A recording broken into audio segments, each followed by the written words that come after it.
EU citizens will no longer be given priority to live and work in Britain in a radical overhaul of immigration policy after Brexit, Theresa May has said, admitting Britons may in turn have to apply for US-style visas to visit and work in Europe. The Prime Minister said the terms of the final deal with the EU could include mobility concessions, but said this would be within the control of the British government.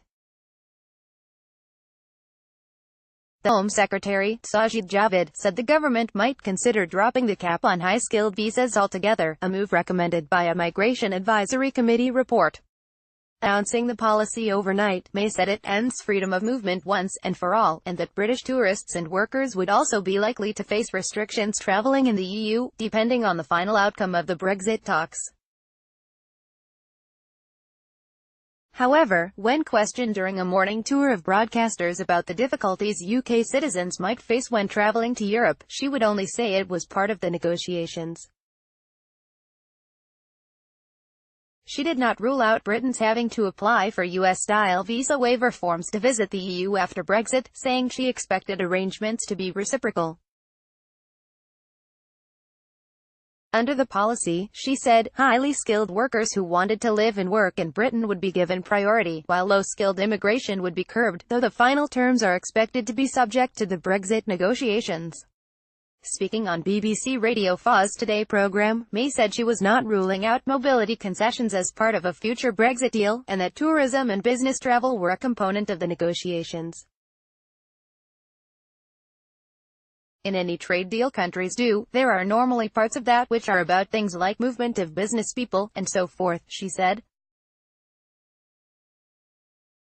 But if we do a deal like that with the European Union, those elements will be open for trade deals with others as well. Current government policy is to allow 20,700 high-skilled workers into the UK each year on Tier 2 visas.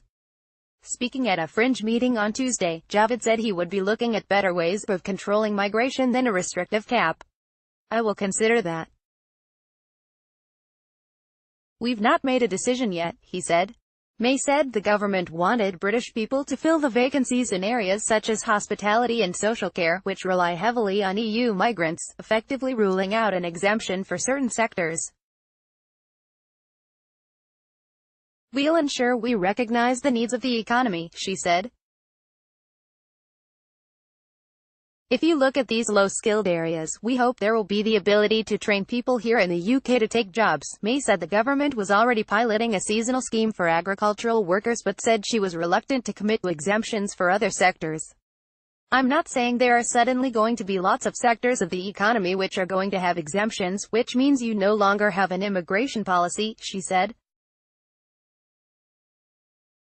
This is reflecting what a lot of people in this country want. The regime is likely to be popular with the Tory grassroots, many of whom have been making their unhappiness felt at the annual party conference over May's post-Brexit trade proposals.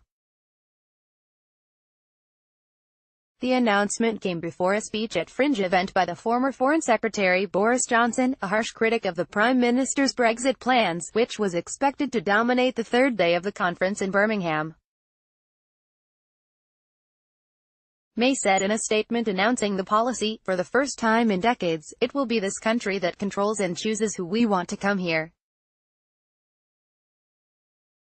For too long people have felt they have been ignored on immigration and that politicians have not taken their concerns seriously enough. May said the system would reduce low-skilled immigration and bring net migration down to sustainable levels, a coded reference to the tens of thousands manifesto pledge made 8 years ago that Conservatives have thus far been unable to meet. We retain our commitment to that target, she told Today. The proposals follow the report from the government's Migration Advisory Committee, which recommended that visa applications from highly skilled workers be given priority over those from low-skilled workers.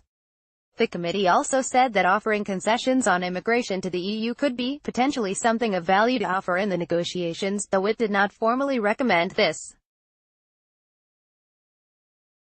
The government has said it intends to publish a white paper next year and a bill the following year, meaning it is highly likely MPs will not get to vote on the legislation before the UK leaves the EU in March.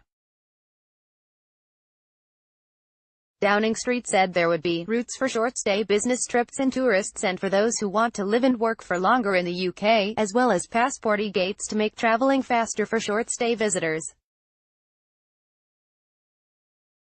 In-country security checks would be carried out to make operations faster at passport control, similar to the prior authorization system used by the US, and applicants for working visas must meet a minimum salary threshold and have their families sponsored by their future employers. Javid will announce further details of the policy in a speech timetabled for midday on Tuesday, an hour before Johnson speaks.